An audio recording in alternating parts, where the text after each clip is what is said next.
തിരുവനന്തപുരത്ത് ഓട്ടോറിക്ഷയുടെ വെളിച്ചം കണ്ണിലടിച്ചതിനെ തുടർന്നുണ്ടായ തർക്കത്തിൽ ഓട്ടോ ഡ്രൈവർക്ക് കുത്തേറ്റു. ഓട്ടോ ഡ്രൈവർ ദിലീപിനെ മെഡിക്കൽ കോളേജ് ആശുപത്രിയിൽ പ്രവേശിപ്പിച്ചിരിക്കുകയാണ്. അഖിൽ രാജ്, വിജയൻ എന്നിവരെ പ്രതിയാക്കി കേസെടുത്തിട്ടുണ്ട്. ഇവരാണ് ദിലീപിനെ ആക്രമിച്ചത്. അലക്സ് റാം മുഹമ്മദ് കൂടുതൽ വിശദാംശങ്ങൾ നൽകുന്നു തിരുവനന്തപുരത്ത്. പറയൂ അലക്സ്. അലക്സ്, കേൾക്കാൻ പറ്റുമോ? എന്താണ് ശരിക്കും സംഭവിച്ചത്? പറയൂ.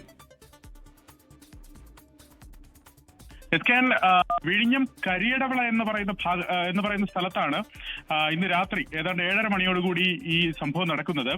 ഓട്ടോറിക്ഷയുടെ വെളിച്ചം കണ്ണിലടിച്ചു എന്നുള്ളതാണ് ഈ തർക്കത്തിന് കാരണം. ഓട്ടോ ഡ്രൈവറെ രണ്ടുപേർ കുത്തി പരിക്കേൽപ്പിക്കുകയായിരുന്നു. ജഗൻ എന്ന് വിളിക്കുന്ന അഖിൽ രാജ്, മൂവ്മെന്റ് വിജയൻ എന്ന് വിളിക്കുന്ന വിജയൻ എന്നിവർ റോഡ് സൈഡിൽ ഇരിക്കുകയായിരുന്നു. അവിടെയാണ് ഈ കരയടിവിള സ്വദേശിയായ ദിലീപ് ഓട്ടോറിക്ഷ ഓടിച്ചു വന്നത്. ഈ സമയം ഇവരുടെ മുഖത്ത് ഓട്ടോയുടെ ഹെഡ്ലൈറ്റിന്റെ പ്രകാശം അടിച്ചു എന്ന് പറഞ്ഞാണ് തർക്കം ആരംഭിക്കുന്നത്. തുടർന്ന് ഇരുവരും ചേർന്ന് ദിലീപിന്റെ മുതുകിൽ കത്തികൊണ്ട് കുത്തി പരിക്കേൽപ്പിക്കുകയായിരുന്നു. പോലീസ് അങ്ങനെയാണ് പറയുന്നത്.